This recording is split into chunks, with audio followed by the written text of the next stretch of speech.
A reading from the book of Exodus, chapter 32, the Common English Bible translation. The people saw that Moses was taking a long time to come down from the mountain.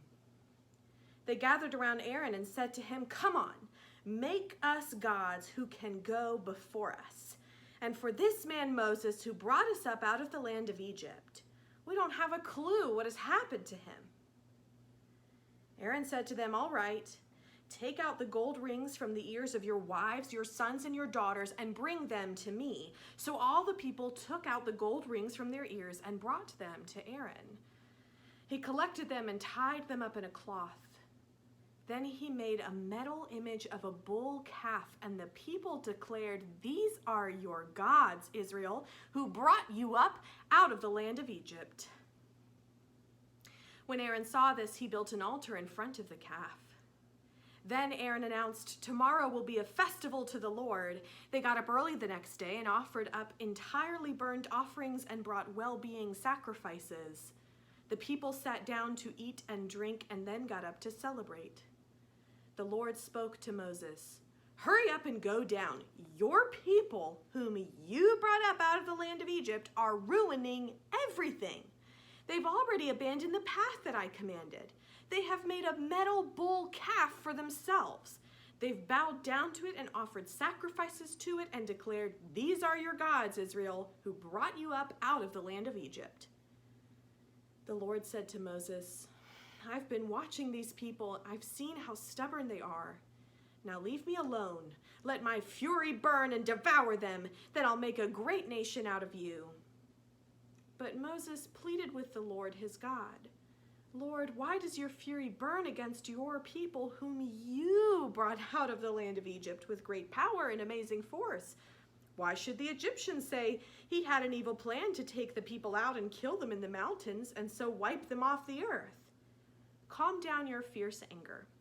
Change your mind about doing terrible things to your own people. Remember Abraham, Isaac, and Israel, your servants whom you yourself promised, I'll make your descendants as many as the stars in the sky. And I've promised to give your descendants this land to possess for all time." Then the Lord changed his mind about the terrible things he said he would do to his people. I speak in the name of one God who creates, redeems, and liberates. Amen. We find ourselves today in the wilderness with the Israelites, the people whom God, through Moses, has led out of slavery in Egypt. And friends, we remember who Moses is, right? Well, just in case, a quick refresher, Moses was born an enslaved Hebrew baby in a time when the king, Pharaoh, wanted to kill all the Hebrew babies. So Moses' mother, in an act of desperation, placed him in a basket in the Nile River where he transgressed a boundary between enslaved and free Hebrew and Egyptian, and Moses was scooped up by the daughter of the very king who wanted him dead. And Moses was raised in Pharaoh's household, but he grew up and ran away from home, and then, while in the wilderness, he met God in a burning bush. And God called Moses back to his Hebrew Israelite roots and told Moses that he was going to lead God's chosen people, the Israelites, out of slavery in Egypt into freedom. And that's exactly what God did. God used Moses to lead the enslaved Israelites into freedom. And now they are free, wandering in the wilderness, and when they have been hungry, God has fed them manna. When they have been thirsty, God has provided water. And most of all, God has covenanted with them to always be their God. Except right now, God is not exactly behaving in ways that are comfortable for the Israelites. Contrary to the Renaissance's depiction of God as a bearded white man with a quizzical brow, in the book of Exodus, God primarily appears as a pillar of cloud by day and a pillar of fire by night. So God probably looked an awful lot like those harrowing pictures we saw in Oregon during those wildfires. And this wild God has beckoned Moses to ascend a mountain to speak with God face to face, and Moses has been on top of that mountain with this firestorm God for a long time. 40 days, to be exact.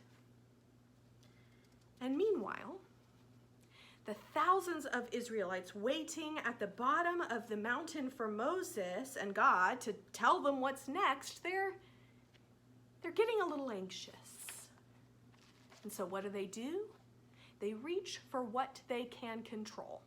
And since they cannot control God or their leader, they turn to the next best thing. They turn to Aaron, Moses' right-hand man, the Alexander Hamilton to George Washington, and they say, we need a God who will go before us. The Hebrew here is an idiom, an expression used for military leaders. Now, to be clear, God has not abandoned the Israelites, but they think they need someone a little more predictable, a little more precise, a little more calculating to lead them.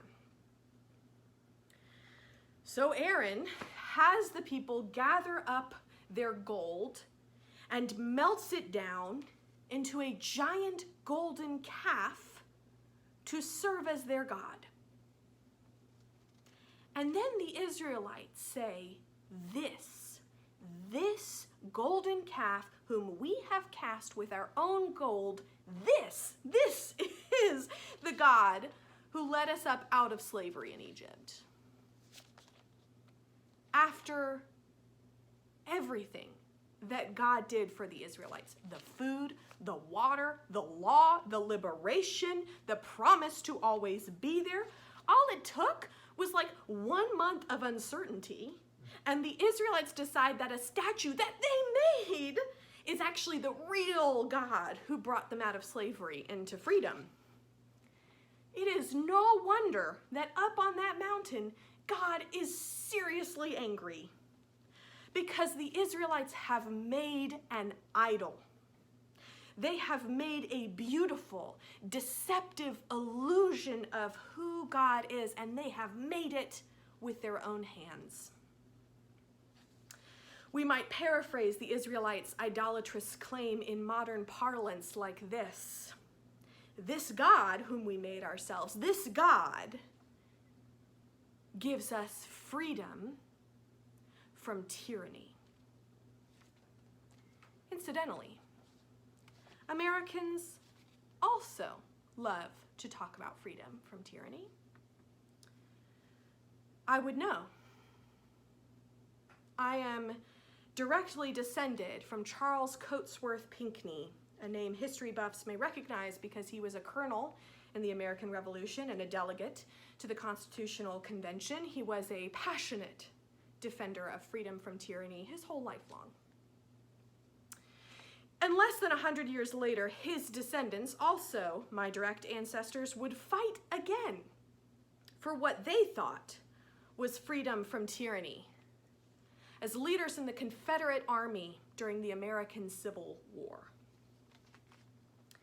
Because my Pinckney ancestors claimed freedom from tyranny while owning people. They claimed to fight for freedom from tyranny while systemically and systematically exploiting the labor, the livelihoods, and the dignity of generations of Black people in the great American sin of slavery. My ancestors made freedom idolatrous because they saw freedom as something they could control for themselves, and most especially as something they could control for other people whom they regarded as lesser. And this history of my family causes me unspeakable shame. But shame like idolatrous self-deception, will keep us imprisoned to sin if we do not name it. Because bringing idolatry into the light of God, it's just so clear. I mean, how foolish were the Israelites to think a golden calf was the God who had parted the Red Sea and led them into liberation. But y'all, really, how different is worshiping a golden calf from refusing to tear down Confederate statues because they represent some long lost cause in history? How different is worshiping a golden calf from an idealized and idolized view of who we are as a nation? And look, y'all, there are many idols we can make with the same kind of foolishness as the Israelites. We make idols of our good intentions.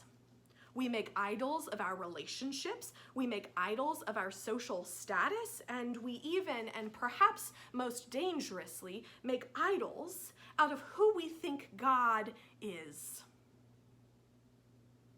Idolatry is seductively self-deceptive because we are so strongly tempted to think we can control God, and simultaneously, out of a desire to be faithful, we don't see that we have become devoted to a God of our own making. My beloved friends, the Israelites, they did not want to tear down their golden calf either. In the next chapter, Moses will make them melt it and then drink it. Getting free hurts. In Romans chapter 6, St. Paul likens being freed from enslavement to sin to being crucified. But there is good news. Idolatry is cheap. And God happens to think that you and I are priceless.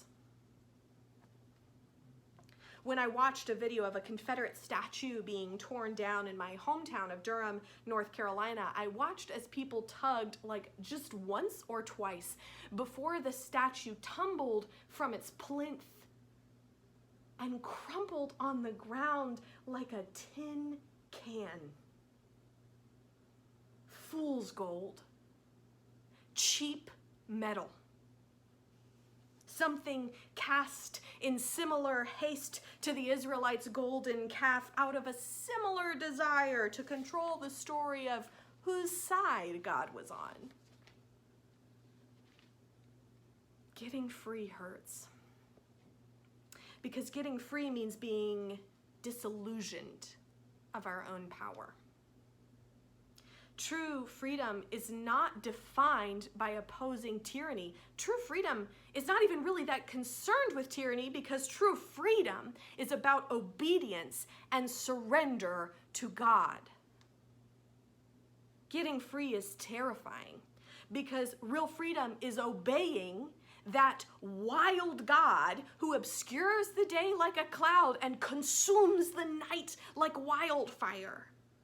True freedom is surrendering to that wild God who confoundingly builds a kingdom with us where the last are put first and where oppressors kneel before the oppressed and where every hair on our heads is counted. Y'all, it's really no wonder that the recently freed Israelites wanted to worship a golden calf instead. I imagine golden calves have a lot less expectations. But my beloveds, however far up on the mountain God feels right now, or however frustratingly unmanageable God seems, and definitely how terrifyingly undomesticated God is, God has led us thus far, and God will lead us home. God will cut us free from every idol, every self-deception, every single time. Thanks be to God. Amen.